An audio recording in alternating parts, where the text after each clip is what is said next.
Welcome back to Hacker Hangouts on a Saturday morning. We're back, and we are. Good morning, Braden. I'm glad you could join us. We are consummate professionals, and that's what we're talking about, kind of. Really, what this conversation came from was there's a book called Unfair Advantages, and actually, you know what? I'll start off with how the conversation originated a couple days ago. I said the best part about working out, 100%, is the only benefit of it is that you can tell people you're working out. So for everyone who's watching, all two of you, and probably one of them is you, Gowrie, is I'm working out. But it started as that, and then I said, I think though for the first time in my life, I've done something goofy where I've taken, like, this is the perfect example of like taking an unfair advantage and leveraging it for better results. And we were talking about this of I hired a personal trainer, a family member who's a personal trainer. I said, hey, can you help me with this? And I realized how much of a cheat it is, because the frustrating part with working out, for anyone who works out, I am not one of these people. I've never done it or anything like that. There's no cheating. There is no hacking. There is no social engineering to a lower weight, because if you do that, you're doing it wrong, and it's so frustrating as a hacker. So I go, how can I cheat the system? And this feels like the ultimate cheat. I show up at the gym. Everything's set up. We're doing this, and then we're doing this, and you're doing this many of this. You're eating this.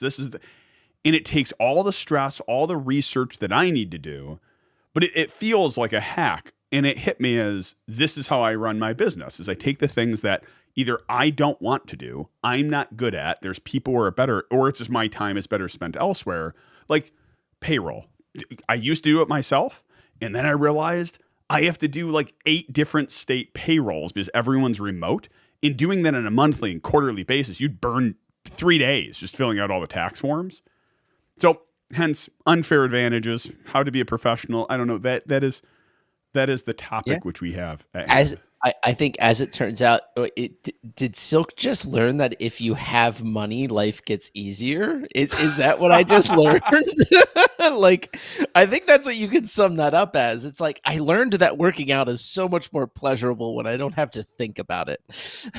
And I pay someone else to think about it for me. It's funny, though, because like, I think we'll call it the scarcity principle. I've always felt, even in my career, as I've made more money, as I've grown my business, is that at any moment it could go to zero.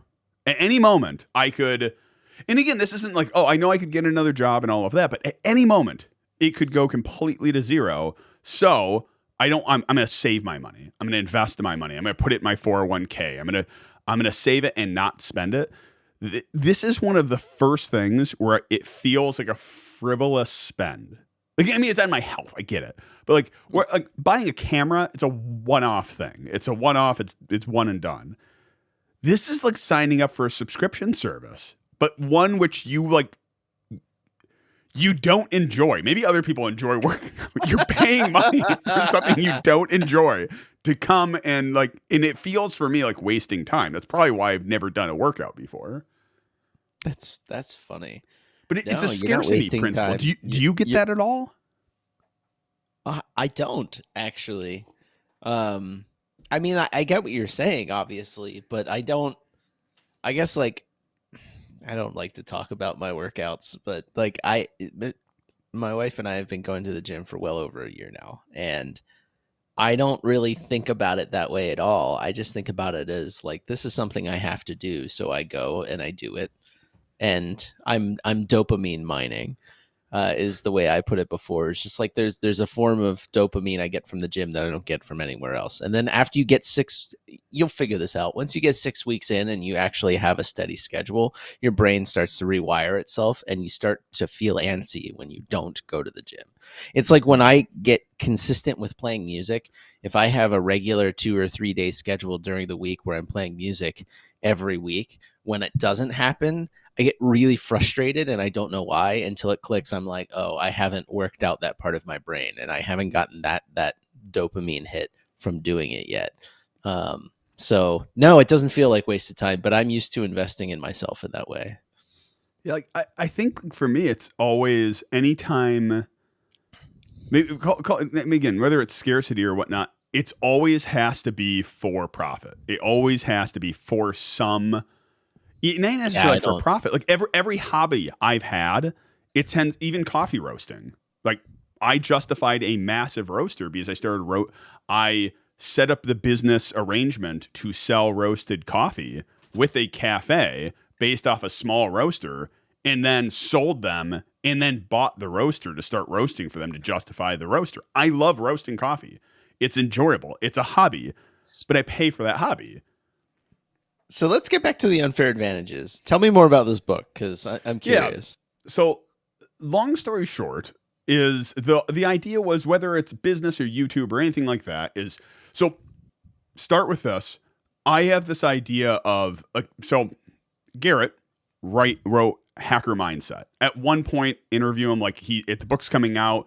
There's a Kickstarter for it, and he's been organizing his thoughts for Hacker Mindset and how would you structure a book and all of that. And seeing that journey made me think, if I was to write a book, what would it be about? And what would I want to learn 10 years ago? And it was how to take a curiosity and turn it into capital. This book is talking about how you do that. So this is like research into like if I was ever to write a book or turn it into a video or something like that.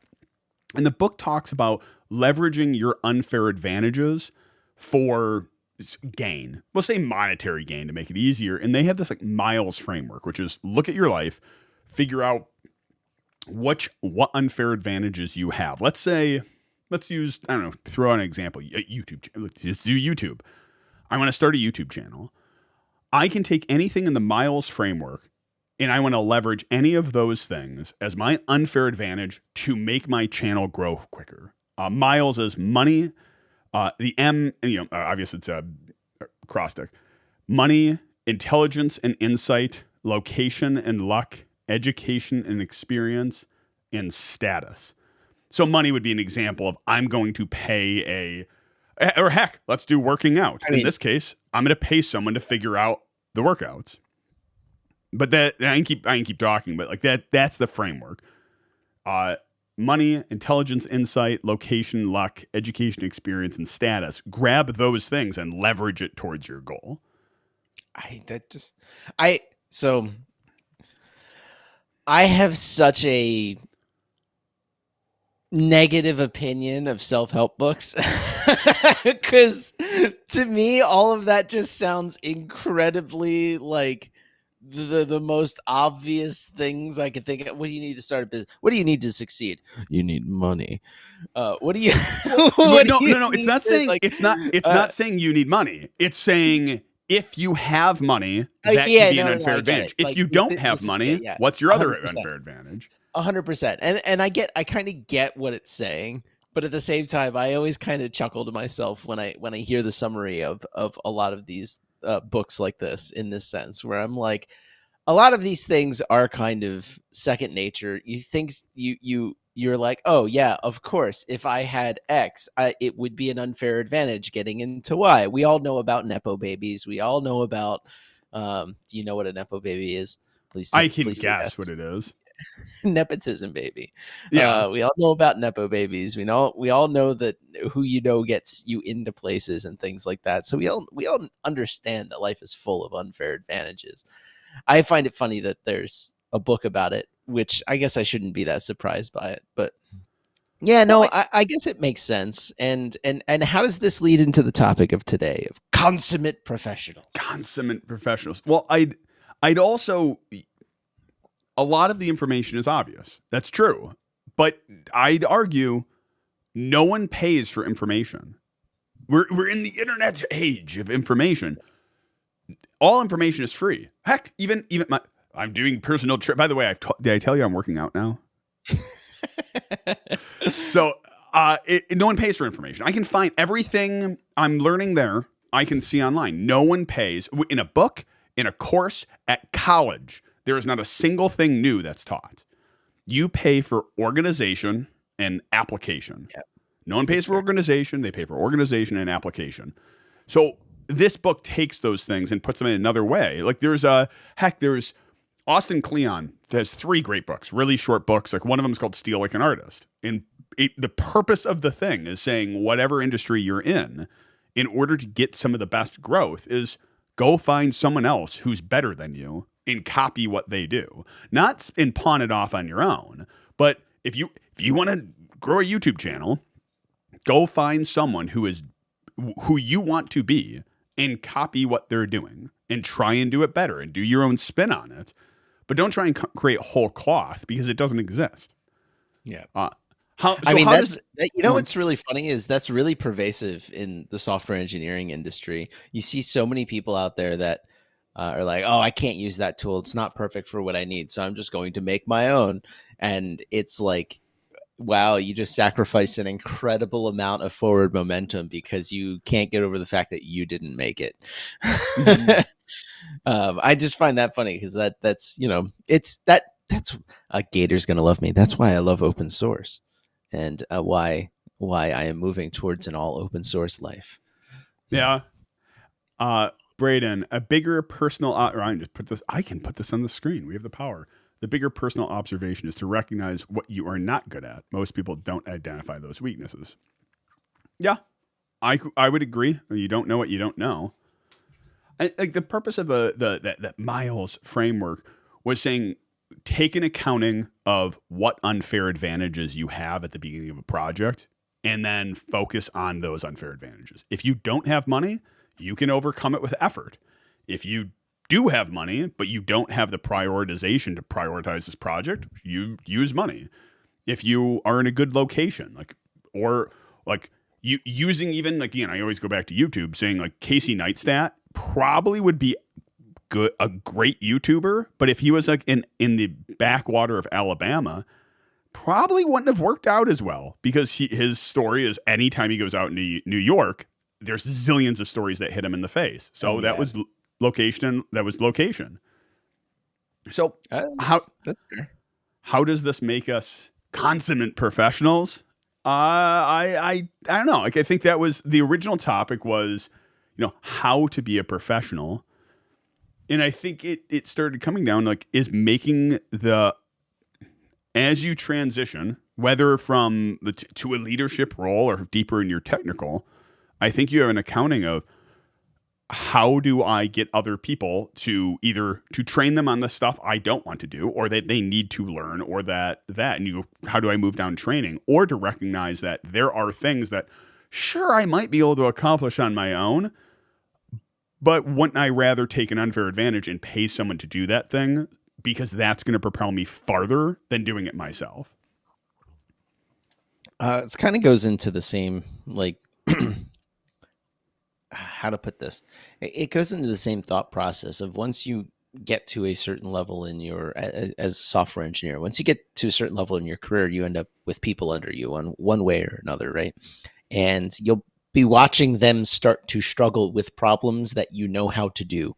And you're like, oh, if I come in and do it for them, it'll be 20 minutes of my time, 30 minutes of my time. And if I don't, it'll be a week of them struggling to do this.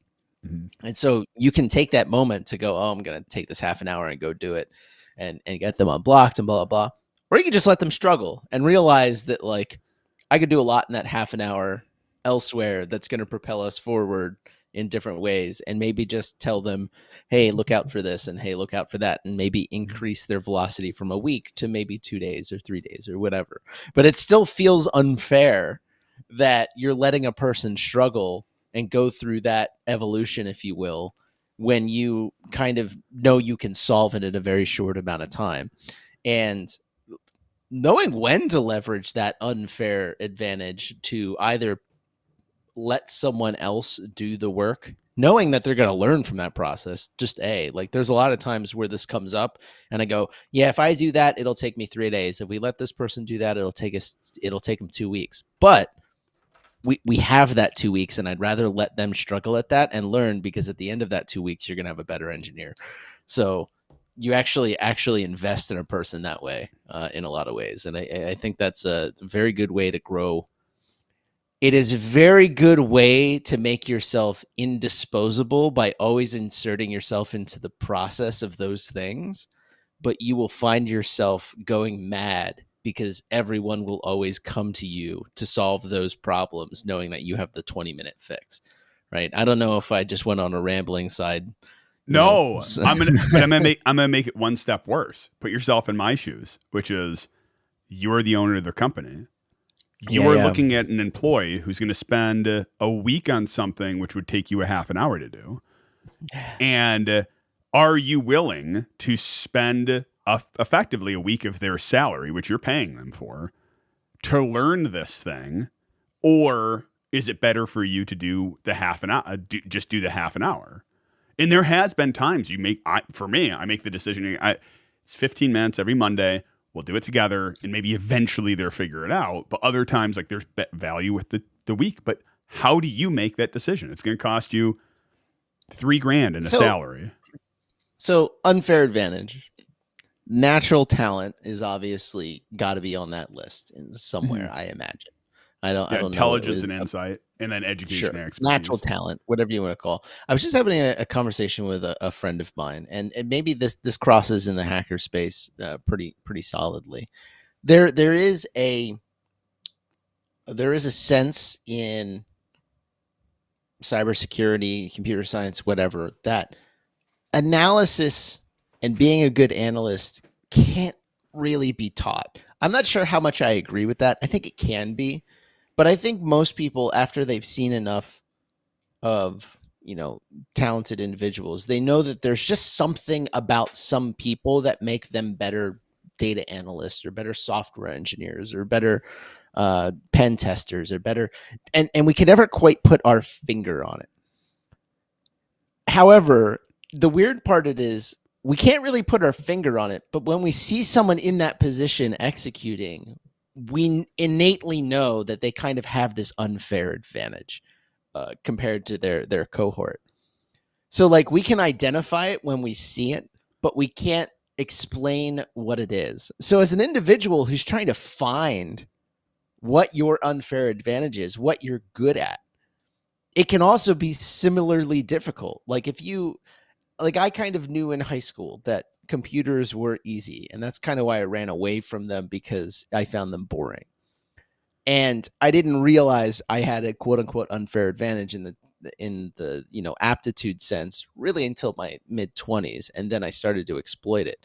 How did you go about identifying your unfair advantage in this realm, or was it not and you just kind of struggled through? Also, Gator's here. Good morning, Gator. Yeah, good morning, Gator. It's I don't know if I'm going to be like, oh, this is the example. Because I feel like I've accidentally into success in so many ways. And like, we've talked about this, like, woo, black badge, like that still feels like a fluke. Like I still feel like I cheated the system on that one. Like rationally looking at it, I didn't. It still feels like, no, that's not what that happened. And then it was like 4 years in a row. Like, it was, is it a mistake? Like, or am I just really good at manipulating the system? Same thing in career, going, okay, like I started a business, I've grown the business. Like, how much of that was luck? And I would say, like, in some ways, it is luck. It is 100% luck. It is a tremendous amount of luck. But that being said, I can tell you, this business failed, this one struggled, this one I gave up on, and it's that because I've tried so many things, I've increased my chance of luck. As goofy as that is, but like, I guess your question was like, how did I leverage my unfair advantages? It's not leverage. It's like, when did you identify what your unfair advantage that led you to where you are now is? Was that a sentence? No, I think it was. How did you identify your unfair advantages in that process? Now that you're thinking about it in this structure, let's at least exploit the structure to explore a bit. I think probably the weirdest part of it, and I guess I'll answer in reverse. My title at TUIC is Chief Innovation Officer. And when I first I give myself, like, it's your business. You give yourself these titles. Like, these are not like bequeathed upon you. Like, me and my business partner met and we're like, what title do you want? And what's interesting is when I gave myself that title, it was like, what does that mean? What does innovation mean? And I think it was more, this is what I want to move towards. And the thing which made me recognize, like, no, I actually do have it, is as I was working as a consultant, because I started as pen tester and security testing, is the thing which that gets me off is not the exploitation. Like, boom, I got domain admin again. Like, but at a certain point, you're long enough in your career that's not exciting. It's Tuesday. It's just like it's every week thing. The thing that gets exciting is listening to people's problems, listening to companies' problems, and then formatting a solution. And this is where I start thinking about, like what you said, is like, isn't that obvious? Isn't that obvious? Is like, it amazes me that I assume that's like a normal thing that people do, is listening to 10 other people in the room, writing down, here's what I think the problems are, and here's the solution I'm going to recommend. Does this work for everyone? What about this? Why doesn't this work? So your unfair advantage is the ability to listen, which, that's not a joke. That actually is a very accurate statement. I think a lot of people struggle with really stopping and listening to what people are saying, and more importantly, what people aren't saying, in an effort to figure out problems. And I think that's a core piece of analysis, if you will. And the reason why I tie this back to an analysis, or analysts in general, is there is a fundamental difference between, I'll say, an engineer and like an analyst, an information analyst, someone whose job is to take a ton of information in and then like solve the puzzle, right? Or not even solve the puzzle. There might not be a puzzle there, but like put together a model of what describes the environment you're working in. You think of machine learning folks. A lot of them are big data analysts that their job isn't really to do software development. Their job is to take a bunch of data and format it in a way that it can be utilized in a functional sense for machine learning. So vectorizing and things like that. Don't want to get into the AI space in this conversation, but that is, and figuring out what's important. Like, just think of an image, right? Like, is it important that these lines are really hard and that denotes the edge of an object? Or is it, I don't know what else, because that's not my space, but like, or the colors of an image. Like, what's more important in different features, right? Picture of a hand. Like, what's the most important features of a hand that make it a hand versus a hand turkey, for example? And analyzing that problem and getting to a solution, or getting to a model that lets you describe the problem. There is a talent to that, I think. And I think listening, if you extend it this way, listening to the data, if you will, or listening or reading through all of the data, but in the sense of you being in a room with 10 other people, listening is an unfair advantage in a lot of ways. I think that's probably a big one on your list, I would say. For me, listening to you is that's probably a big unfair advantage you have, is patience. I think that, like, the other thing, it took me, as you're talking, it took me 10 years to recognize, like, this is the weirdest one I'm starting to hit, is I have been in cybersecurity for a very long time, my entire career.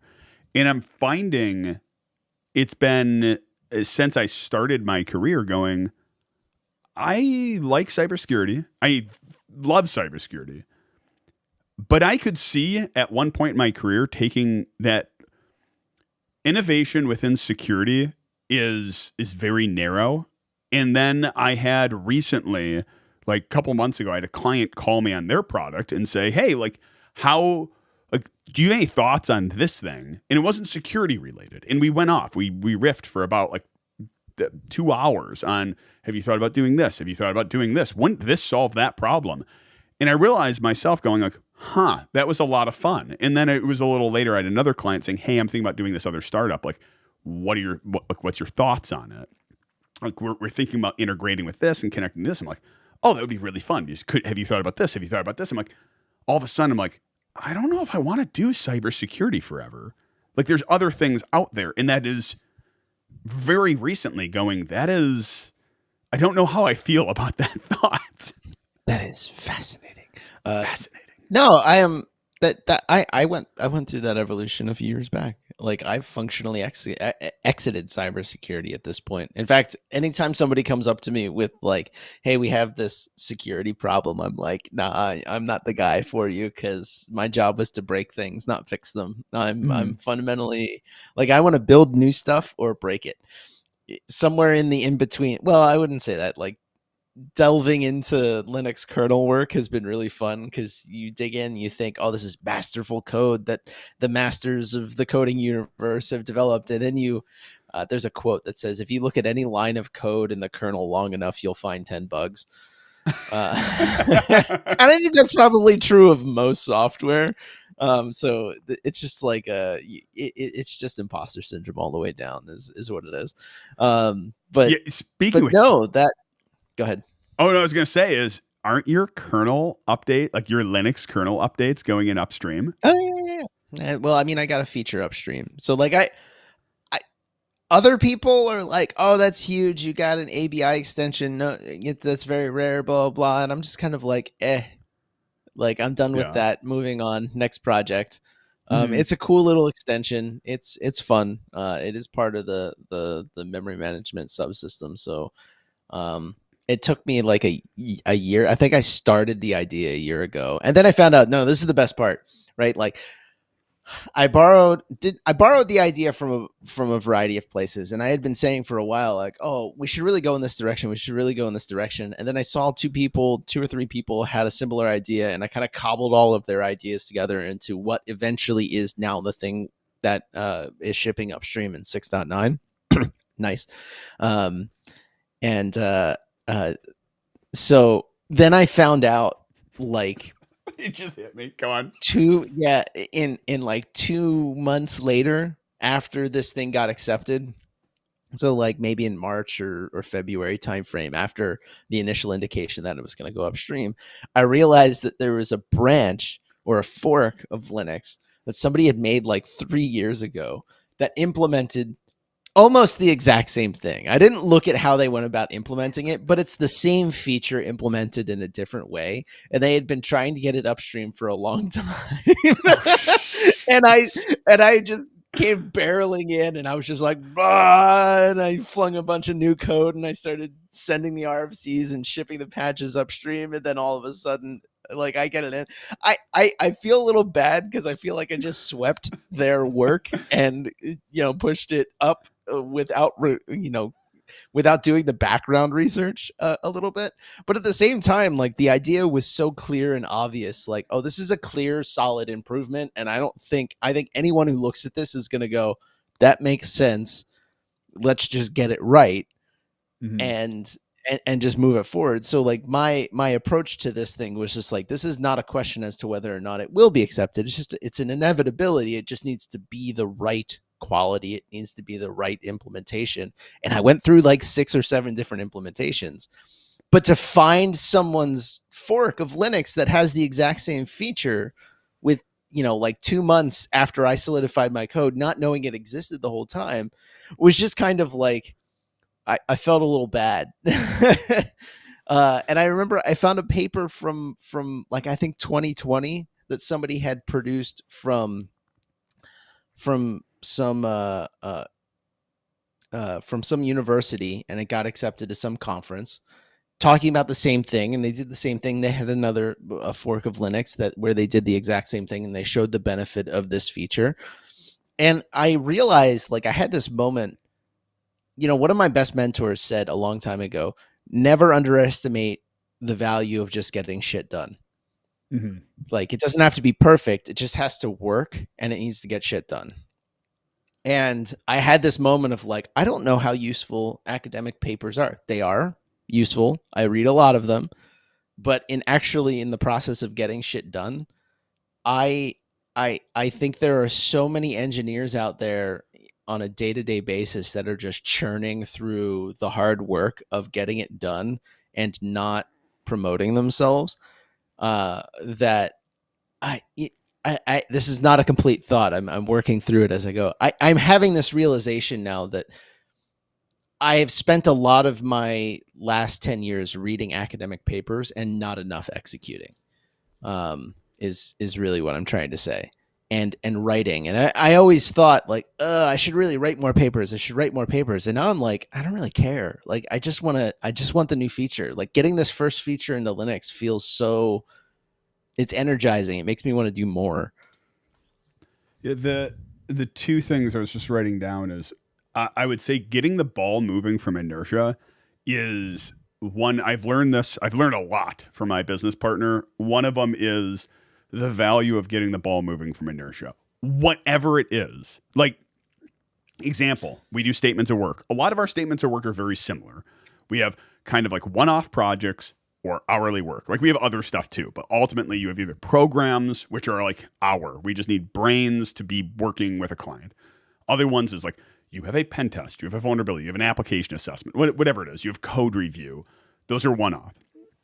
But one of the things my business partner does is he'll get it, even though it might be way out he's not technical. He's not technical. He's learned it by being business development in a cybersecurity industry. So he'll get this first statement of work. He'll kind of get the language roughed up and then shoot it over to me, a practice lead, whomever, to finish it off. But that initial, like, here is the document, is a Herculean effort because you just sit there staring at a blank page. I actually would even argue this is one of the giant advantages of something like ChatGPT. It's not great. It's not great, but it just gets you moving in a direction going, oh yeah, that's a general direction. It might be in the wrong direction, but at least it gets you moving to recognize this is the wrong direction. That is a huge skill. Oh yeah. No, that's the other one. So the question I have is Sisyphus a consummate professional? Do you know who Sisyphus is? Please tell me Sisyphus, moving the ball up the hill. Yeah, absolutely. Yeah. So Sisyphus is a consummate professional, is what I'm hearing. As long as you got that ball moving, you're good to go. All right, I'm gonna pull us down a rabbit hole right now. So what connected in my head there was Casey Neistat. I don't know why. I never watched any of his videos, and then recently started watching him and going like, gosh, he's so good. He is so good at video. Like to be able to just person. He did his, I think the video, which he's a big vlogger out of New York. I don't watch vlogs. I don't even watch YouTube. I watch like 4 people on there.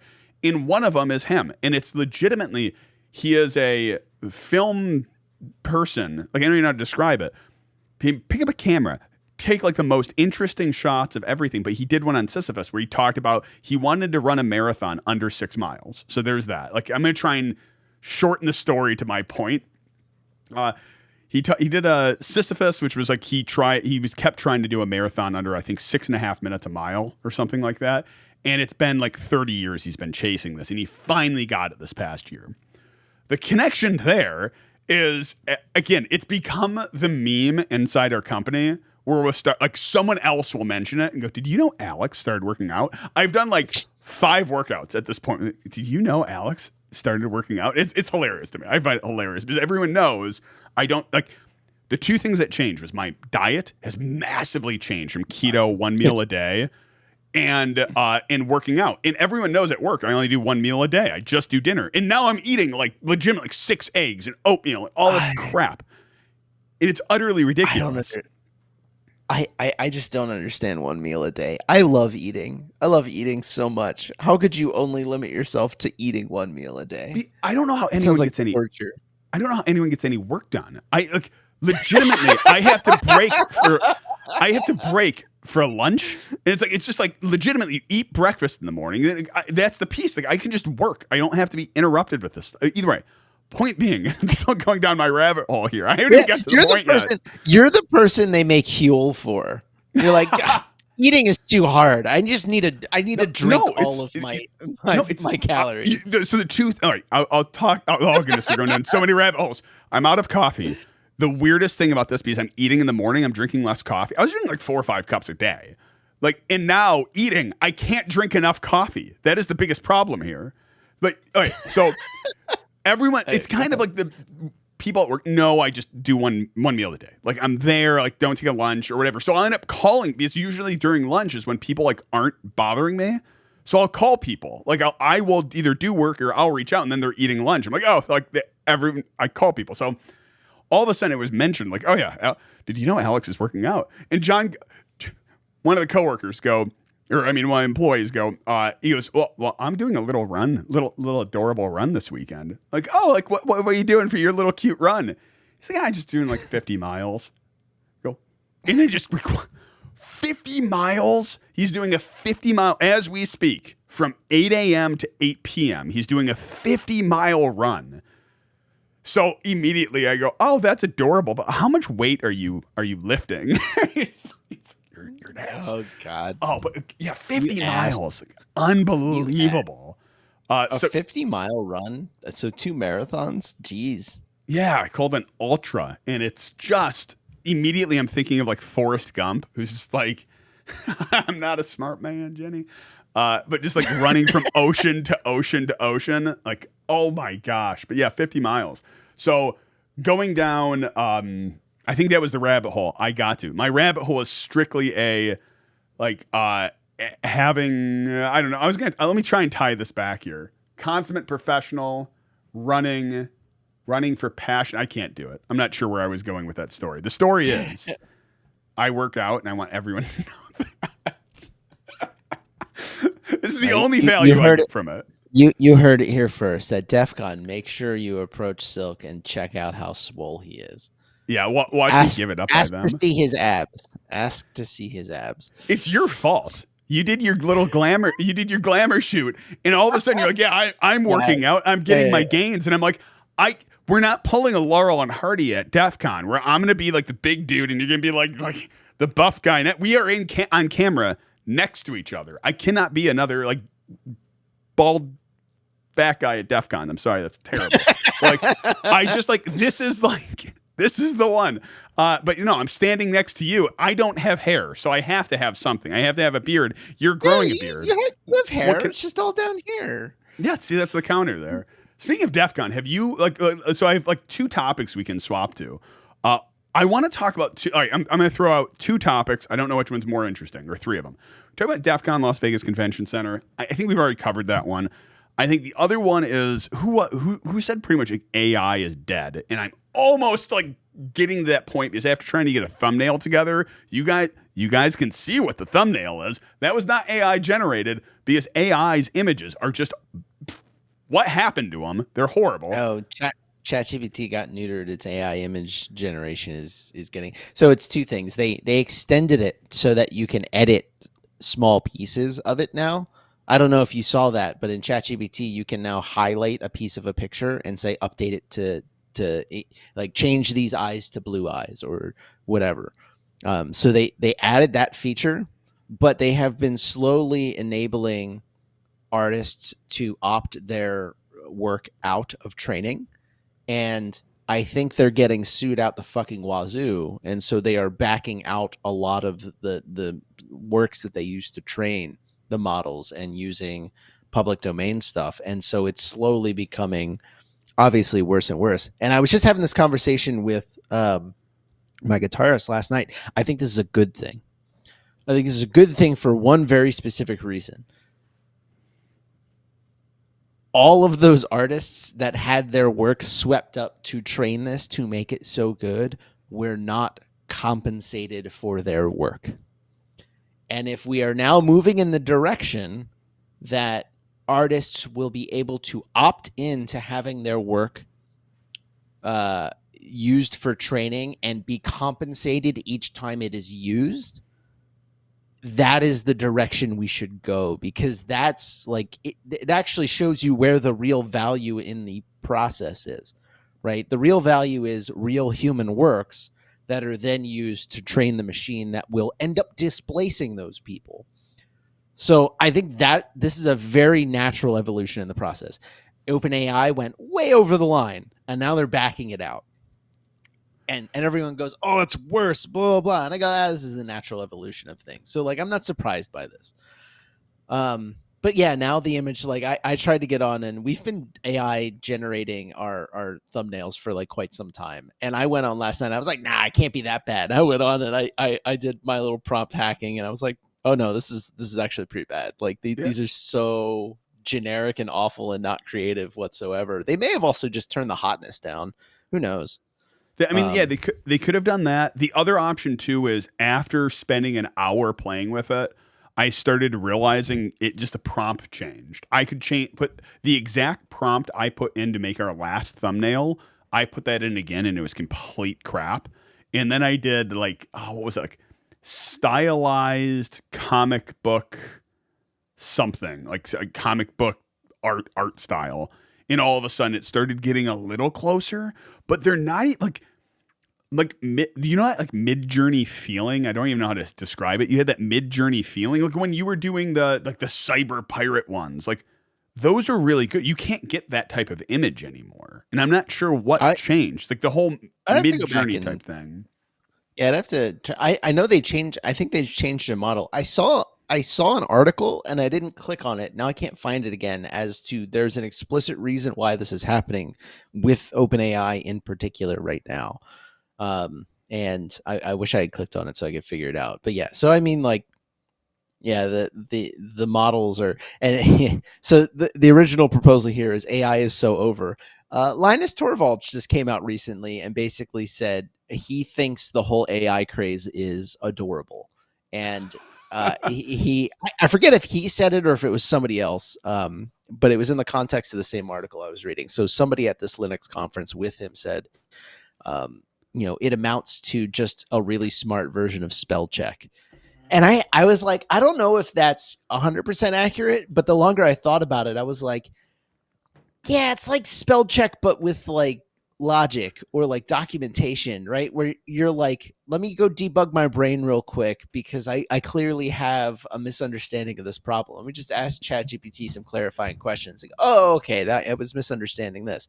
So like a really smart version of spell check, I think that's like fairly accurate right now in terms of how useful it is. You can use it to generate useful things, but we've said this before. I think the most useful thing you can use these models for right now is functionally just doing shit work for you. Stuff that's not really that creative. Like you have to tell it very explicitly what you want. And if you leave room for interpretation, it's going to get it wrong. It's the like having a kid teach you to make a peanut butter sandwich problem, right? Like that. I think it's always sucked. It's just that we're seeing that as the models back out some of their training data, that it is becoming worse. Or in the background, because this is the way ChatGPT works, right? You send in your prompt, and that's not what gets sent to the model. There are other things that happen in the background, and the ChatGPT service adds additional stuff to your prompt to send to the model, right? And so it could just be that whoever's engineering the prompt is fucking it up. Like that's a very real possibility. And I don't know. That piece is the piece I'll talk on is it definitely comes in phases. There are times where it's fantastic and other times it's not.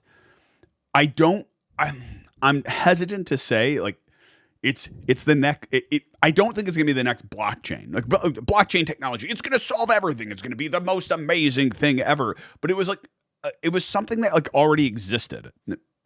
Hesitantly, I say it's a public ledger. It's a public database. It's a public immutable database. Like I get it. Like I get it, but something like that and a signature and all of that. Like it was a solution, and then we're trying to find a problem to use that solution with. And we're like, oh, titling work or like video game and like NFTs for gold. But the problem is like even stuff like that was like, no, that's a stupid way of doing it because if a video game gets hacked, they can just go in, gold disappears back in their inventory. Where now, if it was set up as an NFT, you can't do that. I don't think AI is necessarily a solution in looking for a problem. I think it's just such a broad solution. We haven't really figured out the exact problems we want it to solve yet. Because if you think about it, the ChatGPT can be used, as my headphone goes out, ChatGPT can be used for everything from like coming up with basic algorithms for trading to coming up with a D&D campaign to do this. But like, So there's massive so things it does suck it at. And I was going to go into one of can them.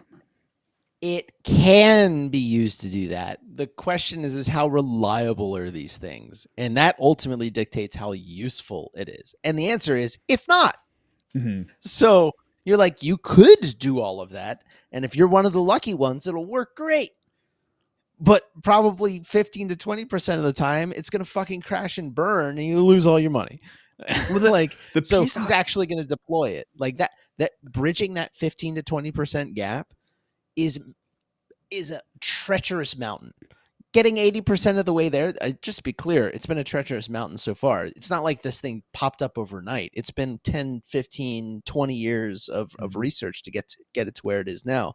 But getting that next 10 or 15 or 20%, getting close to that 99% reliability thing, that's the nightmare portion of like, it's going to be really fucking hard to get there. So really Torvald's point was like all of this hype as to it's going to displace everyone, it's going to solve all the world's problems, all these things. It's so short-sighted because it's not realistic with where it is presently, and the fact that the entire market is kind of, I mean, you see it if you're in the tech industry, AI is sucking the air out of every room.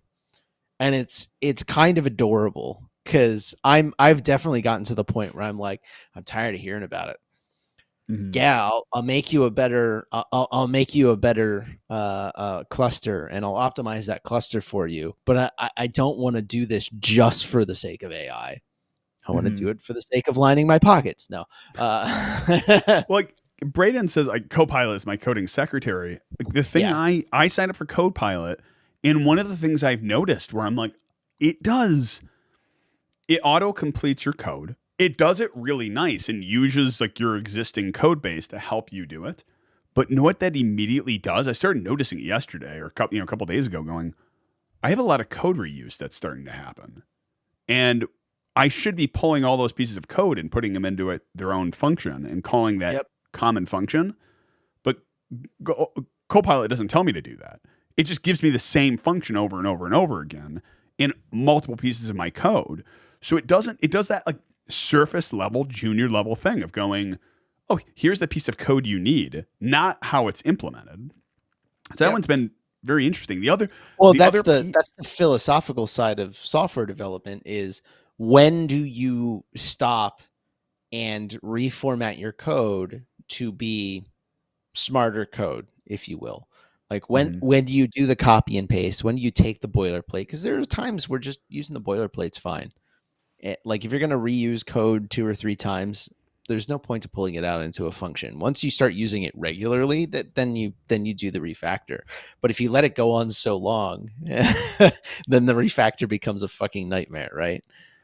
The one thing I was hoping just recently, so Melissa and I, we go back and forth, and one of like, if we're gonna watch a movie, or like, we don't watch a ton of movies or TV, but every once in a while, we'll do like questions back and forth, and there's like the couple's questions, and like it's all things like if you could teleport anywhere in the world for a day, where would it be? Like if you had a sabbatical for a year, like would you rather this or this? Like there's just like relationship ones. Like what is something you wanted to do? Like what is a skill you had as a kid that you would have loved to keep up with? But like the questions are all the same. Like if you buy 2 different games with the same freaking questions. So I had this idea. I'm like, oh, well, I could create a prompt within ChatGPT to do this. But the problem I programmed the whole thing up. I had it now set up where it keeps a history, and it uses a Firestore database to kind of toss in old questions. And I realized something. I always assumed ChatGPT was remarkably creative as you talk to it. And if you give it a good prompt, it can be creative, but you really have to give it a prompt. But if I'm asking it for questions, and I give it a whole list of topics and things like that, 2 things. One, even if I massively increase the temperature, which is the randomness for anyone who's wondering, that's how they talk about in the API is you increase the temperature. It's not that random. It's remarkably repetitive. And then I noticed this. I tried OpenAI. Gemini was awful at it, being creative. And then I started playing with all the other models, and I realized most of them, on a creative standpoint, they're really bad at randomness, and they're really, really bad at randomness. And then they're really bad about being creative, because then what happens is the moment you move from that context window, like here's all the questions, and then you move it to a new one, it's the same questions over and over and over again. Like it's pulling the exact same data, and it was so disappointing. Well, think about it. I was just having this conversation the other day. Think about what is actually going on in the background. When I say actually going on in the background, I mean, you put your stuff in, what happens, right? That prompt gets vectorized into a bunch of numbers, and then those numbers get shipped over to the GPU, and then they go through a series of various kernels, aka literally just like vector mathematics and linear algebra. And it's not like math changes. Mm-hmm. It's not like the vector maths, every time you go through this process. No, the model is the model. All the weights are the weights. Like there's a reason that the temperature is supposed to be the randomness, right? But at the end of the day, like you're still just doing math in the background. And it's still just predicting what the next token should be. So of course it's not going to be very, like we think of creative, like define creativeness. In this sense, you're kind of reducing creativeness to somewhat randomness, right? I want random questions. And I mean like, what's your favorite form of spoon would be a really silly question, but actually it's kind of a fun one. It's like, I like those little tiny teaspoons, like the little mini ones that are like actually silver or pewter that are like tiny. And you're like, this is the cutest little teaspoon. It's not even designed to really, put, if I were to put sugar into my tea, I would have to take 30 scoops. This is not at all. Hold on. The actual answer is a coffee cupping spoon. You've never used coffee one. Cupping spoon. Coffee cupping spoon. Like kind of like how wine people like that. You can do that with coffee. There is a coffee cupping spoon. Oh, and it's round spoon which is super deep, so you can slurp coffee as you're tasting. Is that what the YouTube coffee guy uses when he goes? I forget I'm sure he does, but yeah, they're fantastic. But yeah, it's a big. So that is the only answer. But continue on. What is your favorite type of spoon? Gator says, my favorite type of spoon is when I spoon with you. That is true. Oh, Gator, heart. There you go. Oh, good morning, Daniel. This is a good example of creativeness. We went, oh, what's your favorite type of spoon? Boom. Like ChatGPT can't do that because that is, not the statistically most likely. No, I'll tell you exactly what it would do. It would answer that and then accuse you of violating the terms and conditions. What is your favorite type of spoon? We're asking. No, it's going to say, as an AI model, I do not have favorite things. Yeah, I don't have personal favorites, but I can tell you some interesting types of spoons. Now I'm curious what those other types of spoons are. I have the other rabbit hole which I was going to go down, and this could launch into a whole nother conversation that we probably will cut off. There was and this is so off of professionalism. I don't know. We'll tie it back at some point. Point being is, there was the CEO of Patreon sent that video, which was the death of the follower or the death of the subscribe button. I forgot what it was. It was fascinating. So in short, the summary, fill in any gaps I have. Patreon, I don't know what his name is. He talked about pretty much the death of the subscribe button, the death of the follower, as whether in that kind of like what transitions to the next phase of the internet. And Jack it was Conte. So yeah, what was it? Jack Conte. Got it, Jack. So one of the interesting things was talking about like the original version of the subscribe button was if you are a creator, someone would come to you and say, I really like what this person's doing. I really love what this person's doing. I'm going to subscribe. Send me all of his stuff. And then moving forward, you would get all of his stuff to watch, or her stuff, or like, or the group's stuff, or whatever it is. You would get that person's content. As time has gone on, your choices, your subscribe buttons, have become really less and less giving you their stuff, and then the algorithm saying, "Oh, here's other stuff you want," and it got lost. Like you're following that person completely got lost. Well, And to more concretely say this, whether or not you subscribe to someone is almost irrelevant today.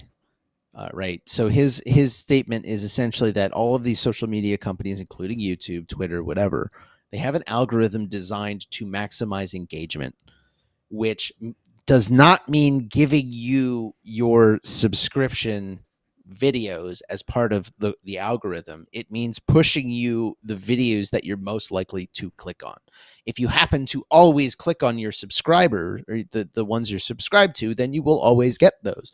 But most likely that's not how people use YouTube. And so now essentially what's happening is the people making content are chasing the algorithm rather than the algorithm chasing the content and chasing the subscribers. And so the death of the subscriber is, I used to be able to have 1 million people subscribe to me, and when I produce a video, 1 million people get a notification. That's no longer the case, because that's not what drives engagement on YouTube, and so it's causing artists to not be creative in the sense of, I'm going to make what I want to make and let the subscribers come to me. It's causing artists to think, what is going to get the algorithm to promote my videos, which is allowing the social media companies to dictate what content you make.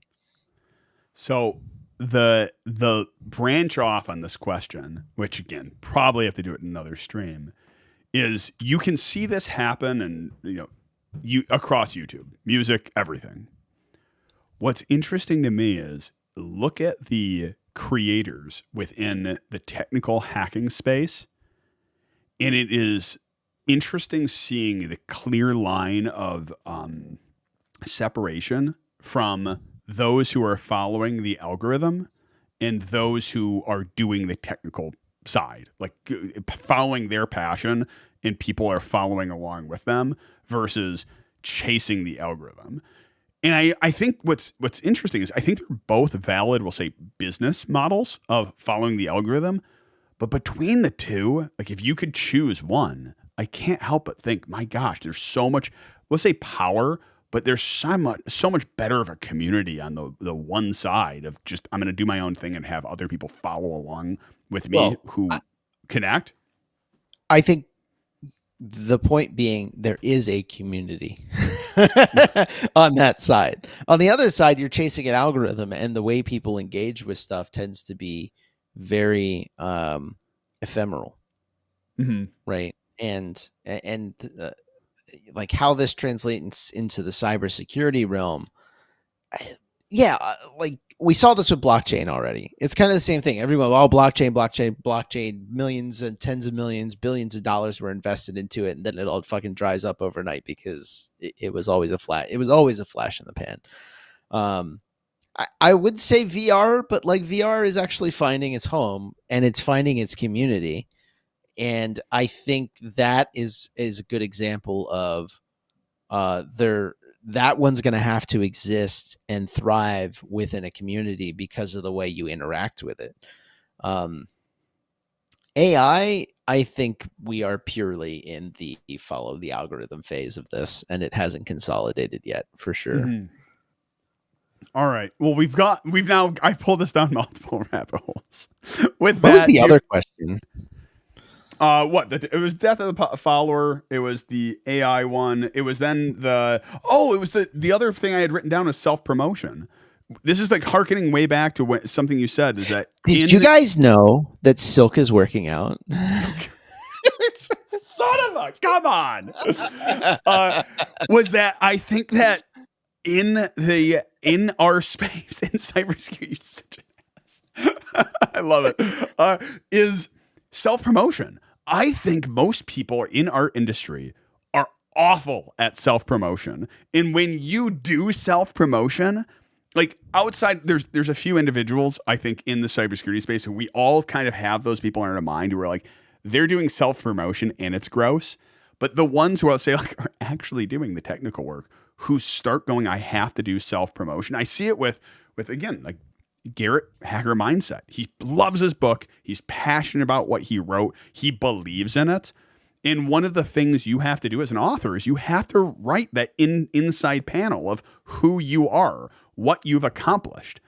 And it's interesting talking to him. Well, he has so one of the stories he has, which I find incredible, but he doesn't share because he goes, it's not, it's interesting, but it's like self-promotion. He was the original, this is in his book, so this isn't like a thing. He was at the Apple event for the original release of the iPhone because he found a vulnerability in their ticketing system. Nice. He was there for the release of Steve Jobs. He was there because he found a vulnerability in the ticketing system. When Steve Jobs came out of the factory, that's when they released Steve Jobs. No, you said he was there for the release of Steve Jobs. It's like when Steve Jobs came out of the factory. For the release of the iPhone, he was there. And that's an incredible, incredible story. But it's like other people have done that too. Like it's no, they haven't. And I think in our industry, it's like most people suck at self-promotion, and it is a weird balance you have to maintain when you're applying for jobs, when you're applying for jobs, when you're putting it on your resume, when you're conversing with people, going, hey, what have you done? And I think most people in our industry really do struggle with self-promotion. Yeah, I mean, for sure. And I think as soon as you need to make a living, it's like it's kind of the same thing. I think once you cross that barrier, people look at it and they go, oh, they're selling out, essentially. Like, oh, they're cashing it. And then all of a sudden that's supposed to devalue what they're doing. It's like, no, you gotta make a fucking living, man. Like that's how this works. Like you gotta self-promote. I always think the funny thing is now I have this in my head. There's a guy on YouTube. I don't know if you've seen his shorts or his videos, Pirate Software. Oh, he's freaking amazing. Streamer. He's hilarious. But the funny thing is every time I see him talking about cybersecurity, he always says the same thing. I've been in cybersecurity for 15 years. I used to do this for the gaming industry, and I have 3 black badges from DEF CON. Yeah. Like I used to hack like power plants for the US government. And it's like it's always the same like 3 sentences, and they're very clearly practiced. And they're very, and I'm like, but could you just please stop saying that? Like I don't care, just get to the fucking point. And then I realized like it's self-promotion, right? Like that's what it is. He probably feels gross saying it every time, but he feels like he has to say it for the people who are watching him or who haven't watched him to give himself a little credibility, right? And I personally hate the exact same thing. It's like earlier in the stream, you were like, oh, didn't you just get your stuff into Linux? And I'm like, whatever. Like I could sit here and self-promote, but it would not be good for me in the open source community to do so. So I'm not going to. That's why I'm here. I'm here to say pretty much you wrote the entire Linux kernel yourself. That's pretty much what you're claiming, right? No, I'm just kidding. I think, it's a weird balance with self-promotion. That's a whole nother idea. And I think that's one thing you learn an ability to do it as a consultant because you have to do it, but you know when to do it, where it's not like you're sitting on a call and be like, by the way, here's all the things that make me great. And then flip it going like, on second thought, I know my stuff. It's great. Cool. Let's move on. But yeah, Pirate Software. Oh my gosh. I ran across his stream recently and he's fantastic. But I don't know anything else about it minus the clips. Oh yeah. He's so wholesome. The funniest one though is his voice. Holy cow. Did you see some of his, I saw a comparison of his early videos to later voice. It's great. But like, some of his shorts, if anyone who hasn't seen them, they're fantastic. And there's so many like little pieces of nuggets of knowledge there where it's like, it's so good. I'm gonna get a sultry voice changer so I can sound more like Thor. Yeah. Oh goodness. My voice, you can hear it. It's a little raspy this morning. Really, wait. I know I'm not going to do a voice changer. It'll be amazing. But all right, with that, what's your last thought? And hack on no. No, I don't have any closing thoughts. I think we've rambled on enough. We have. Thank you all for joining us. Yeah, thank you all for joining us. Thanks for watching. Thanks for joining us on a Saturday morning. Appreciate you all. And hack on.